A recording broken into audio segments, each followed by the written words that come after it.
ลาวทีวีแคนาดาลาวทีวี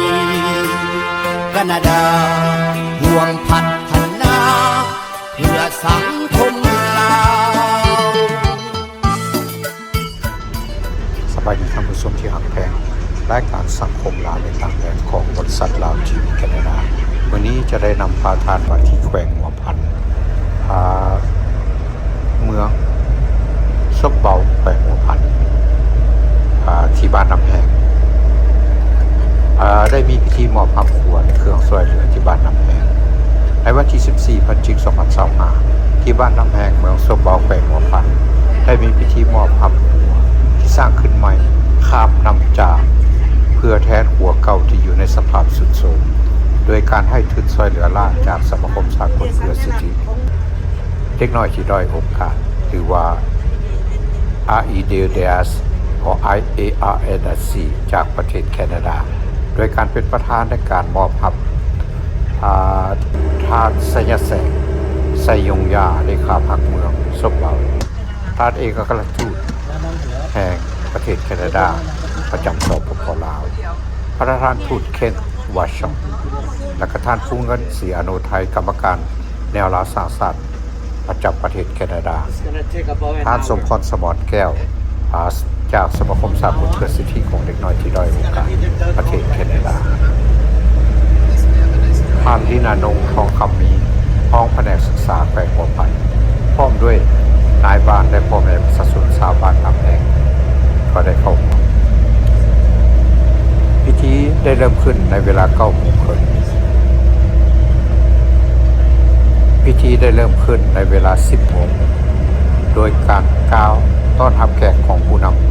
ำของผู้ดำเนินรายการและบริษัทดวงสุวรรณ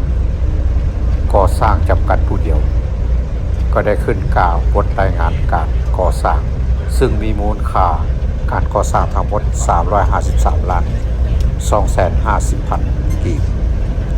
ติดตามด้วยการกล่าวมอบโดยท่านสมพรสมรแก้วจากสมาคมสากลเพื่อสิทธิของเด็กน้อยที่ด้อยโอกาสถ้าได้กล่าวถึงทุนที่ได้มาปลุกสร้างหัวนี้เป็นทุนที่สมาคมได้ระดม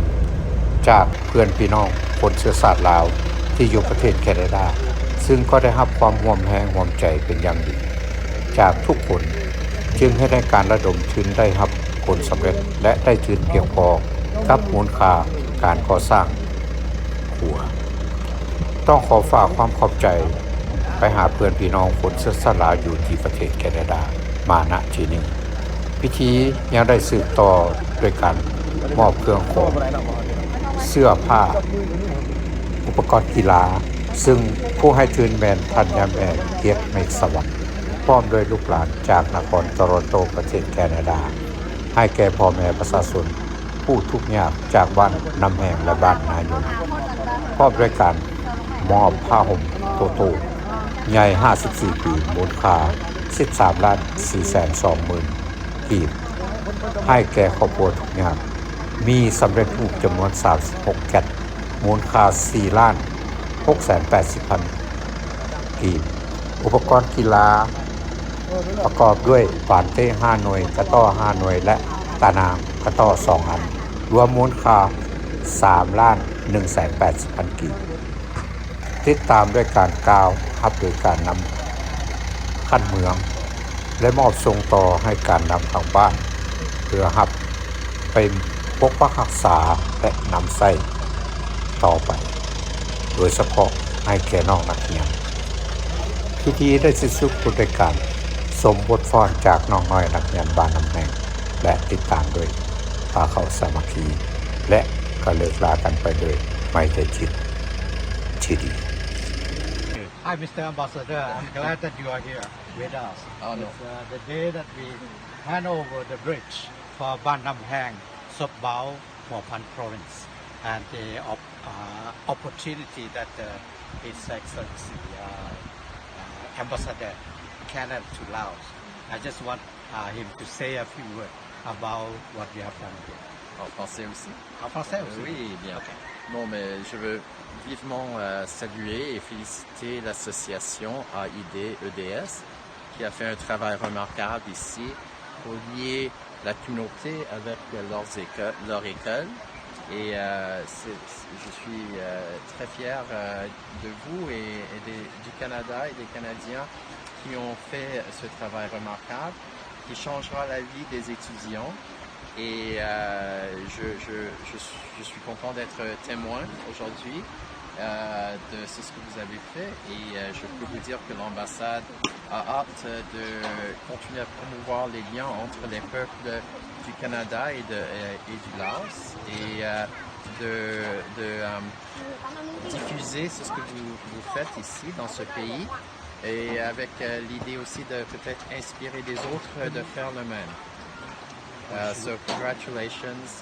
it's a really great work that you've done. The whole community turned out, and I think between you and those who have contributed to the association, you've really changed lives here. You've made it so much safer for students to go to school, and I think they'll remember you and those behind you and Canada very well for the rest of their lives. So well done. Merci beaucoup, M. Ambassador. ท่านผู้ชมนะครับเป็นท่านทูตเคนบอยชองเป็นเอกอัครราชทูตของแคนาดาประจำลาวนะเป็นการมาร่วมในพิธีวันนี้ I'm appreciate that you're here and hopefully in the future we can continue the work and you can be with us again. I would love that. Thank you. Je l'aimerais bien. Thanks.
Okay. Oh.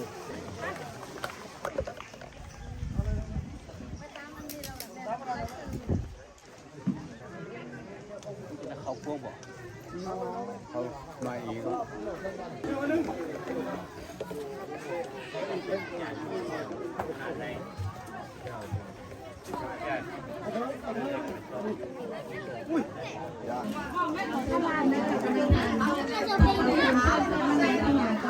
để không bỏ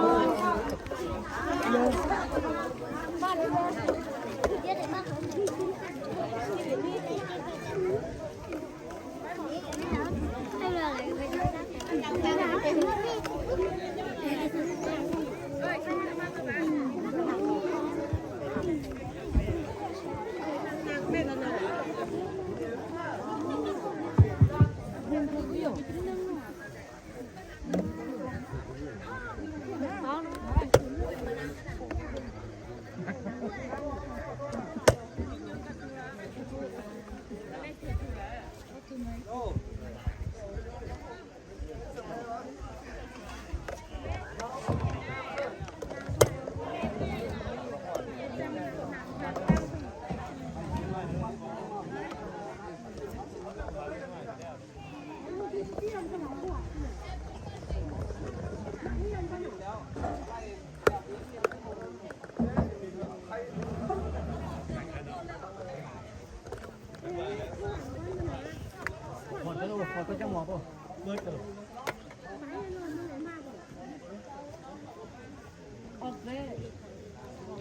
อ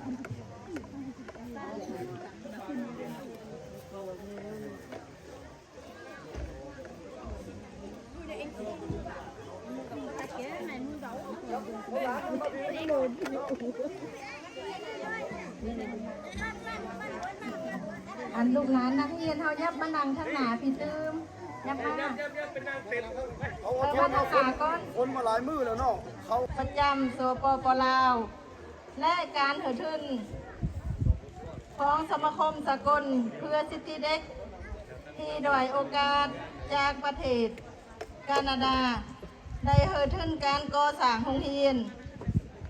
และครัวบ้านน้ำแห้งเมืองสบเบามีผลสำเร็จห้อยสุนห้อย ดังนั้นมื้อนี้ทางของการศึกษาธิการและกีฬาเมืองสบเบาและภาคส่วนที่เกี่ยวข้องจึงได้เรียกเชิญเอาบรรดาทาน มาเข้าร่วมพิธี เพื่อจะได้มอบฮับครัว และมอบเครื่องช่วยเหลือให้นักเรียน และประชาชน2บ้าน คือบ้านน้ำแห้งและบ้านนายมนั่นแม่นจุดประสงค์ เป็นเกียรติเข้าร่วมพิธีของพวกเฮาเนอมื้อนี้ยังมีทานพูดเทนบาซองเอกอัครราชทูตแคนาดาประจำลาว พร้อมด้วยทีมงานก็ให้เกียรติเข้าร่วมขอสมเสยยังมีทานไสยแสงทรงยงยากรรมการพรรคแขวงเลขาพรรคเมืองซบเบาพร้อมด้วยทีมงานของเมืองก็ให้เกียรติเข้าร่วมขอสมเสยยังมีฐานดินอานง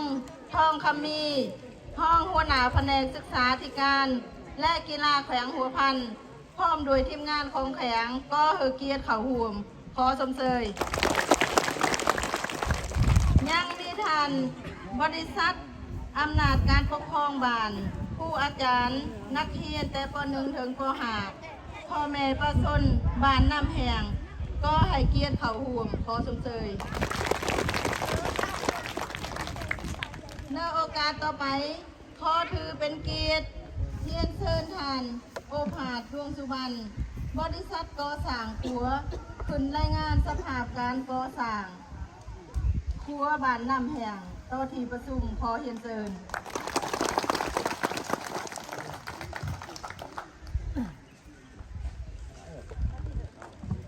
เป็นฐานทูตแคนาดาประจำสปปลาวเยี่ยนฐานการนำเมืองสุบเบาพร้อมโดยคณะการนำแผนกศึกษาแข่งหัวพันธ์บรรดาฐานสมาคมสิทธิเด็กน้อยโดยโอกาสนับถืออำนาจการปกครองกลุ่มบ้านตรวจถอยพ่อแม่ประชาชนที่เขาห่วมข้าพเจ้าในนามบริษัทดวงสุวรรณก่อสร้างขอรายงานสภาพการก่อสร้างครัวบ้านน้ำแห่งแห่งนี้อิงเซอร์สัญญาก่อสร้างระหว่างบริษัทดวงสุวรรณและสมาคมสิทธิเด็กน้อยในโอกาสข้างวันที่2 เดือน 10 2025มาโดยการก่อสร้างครัวคำหน่วยบ้านน้ำแห่งแห่งนี้บริษัทดวงสุวรรณได้ลงมือก่อสร้างแต่วันที่5 เดือน 10 2025ซึ่งมีเวียกก่อสร้างดังนี้ 1. เวียกจุกตีนเสา4 เสาเวียกก่อสร้างทางเขาครัว2 สนเวียกก่อสร้าง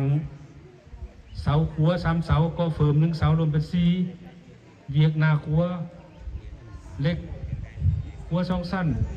เนื้อแบบ18 เมตรเพิ่ม6 เมตรรวมเป็น24 เมตรการก่อสร้างห้าวกันตุก24 เมตรเทเปตุงทางยาว18 เมตรกว้าง2 เมตรหนา12 สั่งใส่สีกันเมียงก่อกันเจือน2 ส่วนครัว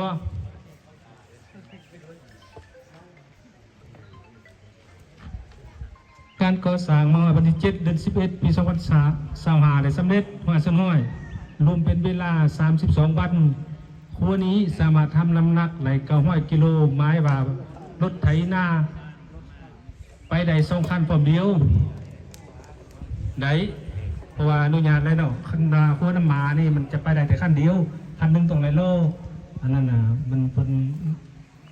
ทำน้ำหนักไหล2 ต้นหาแต่ตัวนี้มันไหลโลเนาะไปไหลเลย2 คันนะพันกันก็สร้างมีขอสะดวกขอยังยากคือจุดดีนะครับการช่วยเหลือ ทุนรางวัลจากสมาคมเพื่อสิทธิเด็กน้อยโดยโอกาสจำนวน353ล้าน5แสน353ล้าน250,000 กีบได้รับการช่วยเหลือด่านให้งานจากประชาชน250แห่งงานเส้นทางขนส่งสะดวกสถานที่ก่อสร้างถือชุมชนพอยุ่งยากการก่อสร้างถือระยะฝนตกและก็2มากระทึกระยะประชาชนเก็บกู้การผลิตท่านแขกที่มีเกียรติพี่น้องแทบแพงการก่อสร้างครัวคำหวยบ้านน้ำแหงมือสบเบาและสำเร็จหอยสน้อยขั้นต่อไปนี้ข้าพเจ้าขอมอบโครงการเรื่องกล่าวนี้เหอสมาคมสากลเพื่อสิทธิเด็กน้อยโดยโอกาสในขั้นต่อไปขอขอบคุณ ในโอกาสต่อไปขอถือเป็นเกียรติเรียนเชิญท่านทูตเทนวาซองเอกอัครราชทูตแคนาดาประจำสปป.ลาวขึ้นมีคำเห็นกล่าวมอบผัวเหอบานน้ำแห่งและมอบเครื่องให้แก่นักเรียนและครอบครัวทุกอย่างอยู่ทั้ง2 บ้านขอเรียนเชิญ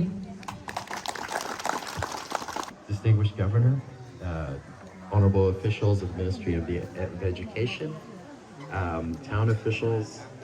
and teachers, citizens and students. It's wonderful to be here with you to bear witness to the wonderful work done by a remarkable association in Canada that has dedicated its time and has pulled funds together mostly from the Lao Canadian community, but not only, so that they could build this wonderful bridge and make it that much safer for all of the students of this community to come and go to school. And I'm thrilled as the Ambassador of Canada to be here today to see the work that unites people of Canada and of this community in Laos, and to publicize the great things that are being done on a people-to-people level between our two countries. And with that, I just want to say congratulations, Dr. Sompong and the association, and thank you for including me today in really what is a celebration of your work. So, Chailala.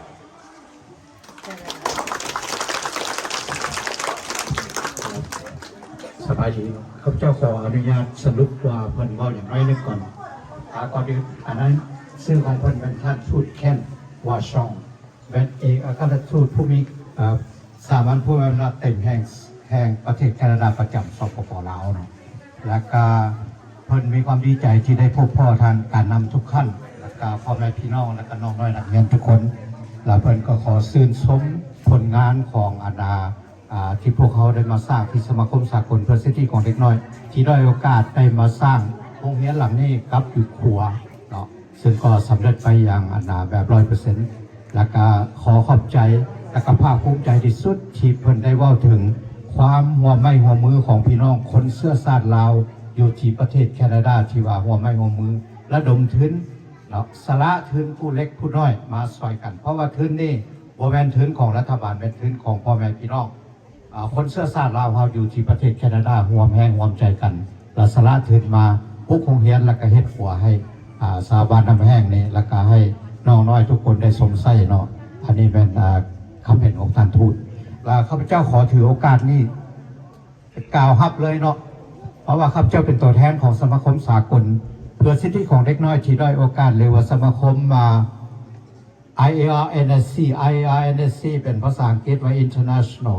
Association for the Right of Needy and Suffering Children อันนั้นเป็นชื่อเต็มและสมาคมนี้เป็นต่างหน้าหรือเป็นตัวแทนของพ่อแม่พี่น้องคนเสื้อชาติลาวอยู่ที่ประเทศแคนาดาที่ว่าพวกเขาได้ระดมทุนสมาคมนี้เป็นผู้ปลุกระดมทุนให้พ่อแม่พี่น้องคนเสื้อชาติลาวเขานี่แหละอยู่พุ่นหันออกเงินกันผู้ละเล็กละน้อยจัดงานเพื่อว่าหาทุนอันนี้ก็เป็นความสามัคคีความพุ่มลุ่มกันของพี่น้องคนเสื้อชาติลาวเขาอยู่พุ่นเพราะฉะนั้นทุกเทือที่พวกเขาได้มามอบจะเป็นยูนแข่งได้ก็ตามเนาะปัจจุบันนี้หลังนี้เป็นหลังที่14ที่พวกเขาสำเร็จไปแล้วอยู่ในประเทศลาวนี่ และอีกอันหนึ่งข้าพเจ้าจะขอเว้าณโอกาสนี้เช่นกันก็มีผู้ที่ว่าซื้อเพิ่นหันยาแม่เกียกเมฆสวรรค์ผู้ที่เพิ่นให้ทุนมาซื้อผ้าห่มซื้อ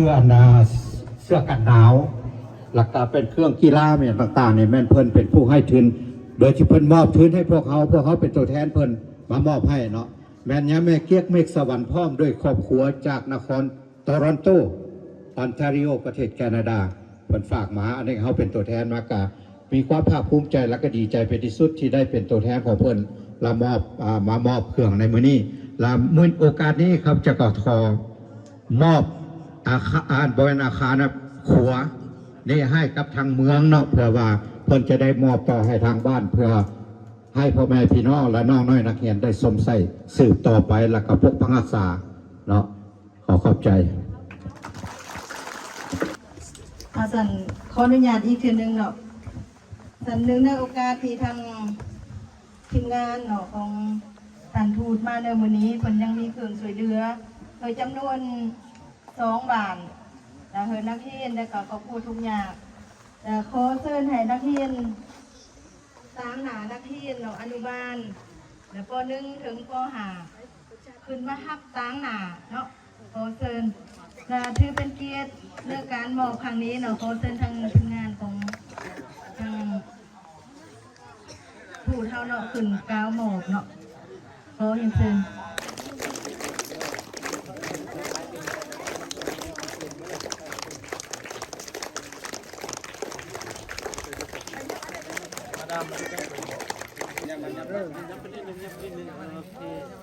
โอเคได้ละ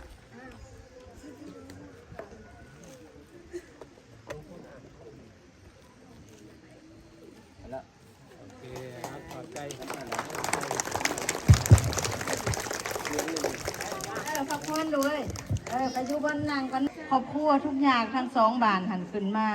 ตั้งหน้าฮับอีกเทื่อนึงเอาขอเชิญมาจากบ้านละ2 คนเนาะเชิญผ้าห่มกันไหนบอกเอาผ้าห่มกันเนาะเจ้า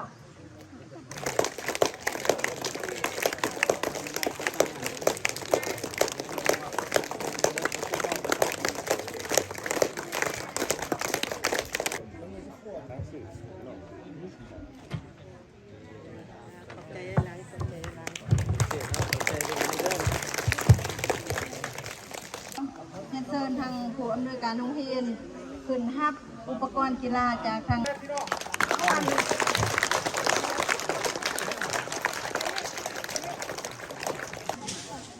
ื่อเหตุการณ์ปกปักรักษาขัวและโรงเรียนในบุญใส่ยาวนานขอถือเป็นเกียรติที่เชิญท่านชัยแสงทรงยงยากรรมการพรรคแขวงเลขาพรรคเมืองสะเบาขึ้นมีคำเห็นกล่าวฮับขัวพร้อมทั้งมอบให้ศึกษาเมืองโรงเรียนและบ้านเป็นผู้ปกปักรักษาต่อไปขอเรียนเชิญขออนุญาตที่คำเห็นหน่อยนึงเนาะ ขอเฮียนอย่างสูงมาอย่างทางเป็นประสงค์เอกอัครสูตรโรงเรียนหลักเห็นแคนาดาประจำในสปปลาวประกาศสมาคมสากลเพื่อการพัฒนาเล็กหน่อยผู้ด้อยโอกาสที่นับถือและแพงราคาพระเจ้าตั้งมาให้การนำเมืองสุเบาก็คือพ่อแม่พี่น้องบ้านน้ำแหงและบ้านนายมได้มีโอกาสเข้ามาห่วมพิธีโดยเฉพาะแม่นการมอบภาพหัวที่ได้รับการช่วยเหลือจากฐานทูตและก็สมาคมพ่อแม่พี่น้องชาวลาวที่อยู่แคนาดาซึ่งในระยะผ่านมาหันสมาคมดังกล่าวก็ได้สวยไปแล้วกระแมนโฮมเยียนหลังนี้เนาะอย่างวันนี้พวกเขาได้มีโอกาสอีกหนึ่งก็คือการมอบภาพหัวขามจากบ้านมาสู่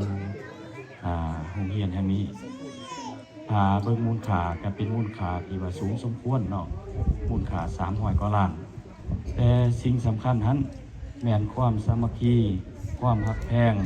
น้ำใจช่วยเหลืออันประเสริฐจากเสื้อสายเสื้อสาดเล่าที่ดำรงชีวิตอยู่แคนาดาที่ได้มาช่วยเมืองสมเบาของพวกเขาก็คือบ้านน้ำแหงพวกเขานอกจากนั้น พวกทานยังมีเครื่องช่วยเหลือโดยเฉพาะก็แม่นเครื่องช่วยเหลือให้กับผู้ทุกข์ยากอยู่ใน2บ้านน้ำแห้งและก็บ้านนายมและก็มีอุปกรณ์กีฬาอุปกรณ์การศึกษาเพื่อว่ามามอบให้โรงเรียนอีกฉะนั้นในนามตั้งหน้าให้ข้าพเจ้าก็คือเมืองสมเบาและพ่อแม่พี่น้องประชาชนเมืองสมเบาหมดทุกคนนั่นแหละอยู่ใน26-27,000 กว่าคนนี่ขอแสดงความรู้บุญคุณมายังฐานทูตมายังสมาคมเนาะแล้วก็มายังพ่อแม่พี่น้องชาวลาวที่ดำรงชีวิตอยู่แคนาดาที่เห็นในความทุกข์ยากเห็นในความสำคัญให้การช่วยเหลือพวกเราแล้วพวกเราจะจดจำแล้วก็จดจื้อเอาบุญคุณที่พวกท่านสวยพวกเรานี้และจะพยายามใส่ให้มันมีประสิทธิภาพและก็มีประสิทธิผล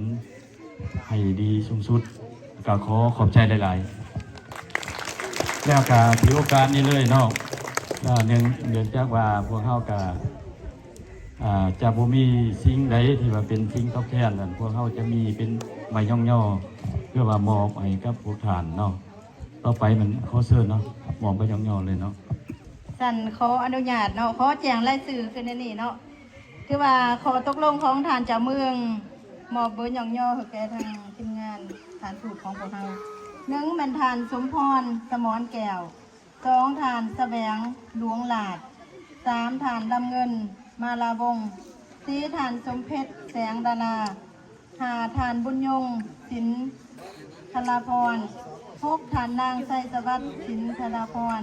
7ทานคำพันธวงศ์8ทานคำแพงจิตวงศ์9ทานฟังคีทองคูณพิมพ์10ทานผู้เงินสีลานโนไทย11ฐานคำประเสริฐพระอินทร์สีเชียงใหม่12ฐานอ้อนสีบัวหลวงจะมีอยู่12ฐานเนาะขอเชิญขึ้นฮับเบอร์ย่อๆจากทางฐานการนำของเมืองเนาะขอเรียนเชิญ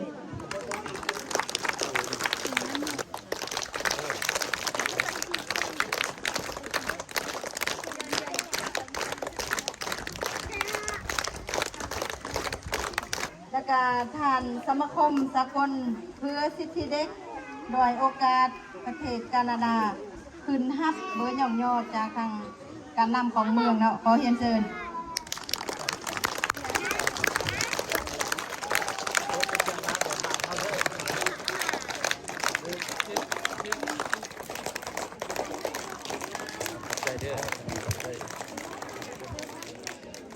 ขอเรียนเชิญทานคำผิว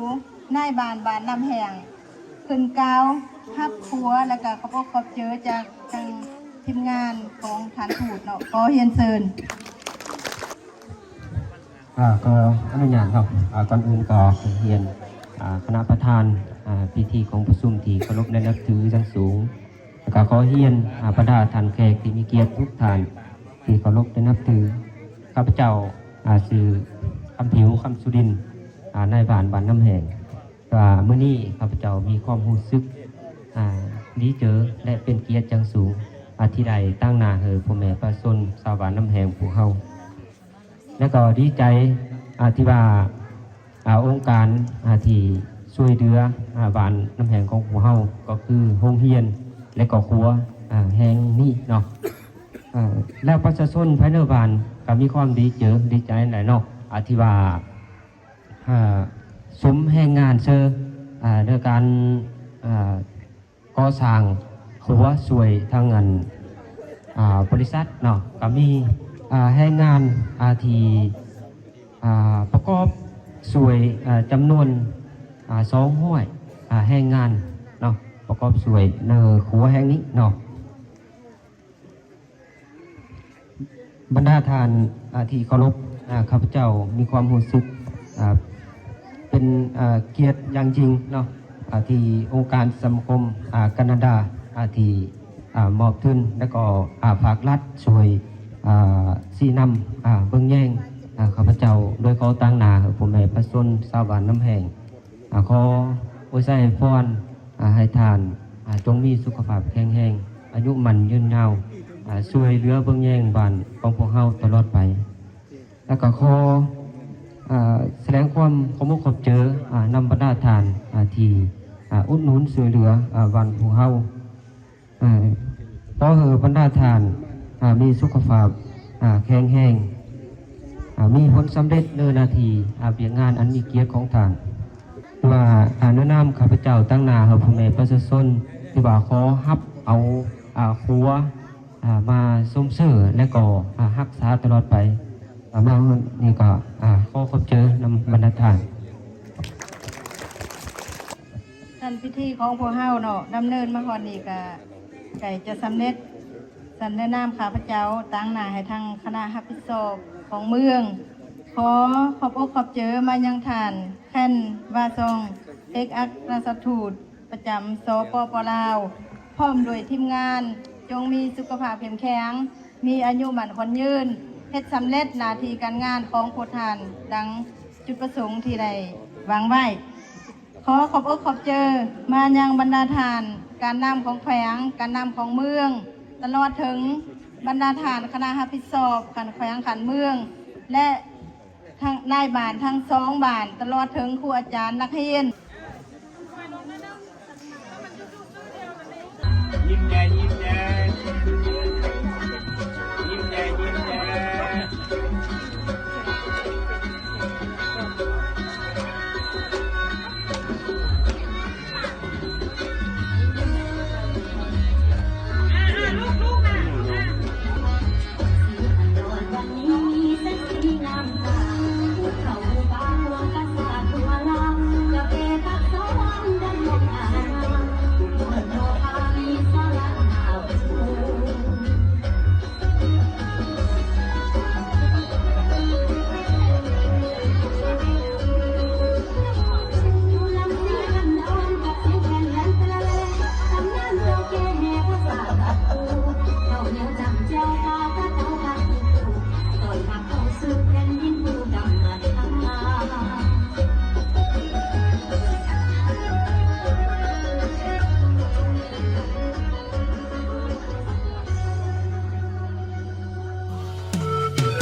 เหือล่องไปกลางสายทาลาลาวทีวีแคนาดากำเนิดเกิดมาด้วยศรัทธาใจด้วยความมุ่งมั่นบากบั่นให้ถึงจุดหมายทีมงานกลุ่มลุมสุ่มใส่ใครหักใส่สังคมลุ่มดอนบางตอนอ่อนล้าลาวทีวีแคนาดาฟันฝ่าท่ามกลางคืนลมท้อแต่บ่ถอยหวังคอยคะแนนนิยมคำเห็นตำหนิติชมขอกราบก้มด้วยความยินดีนานนับปีลาวทีวีแคนาดายอมเสีย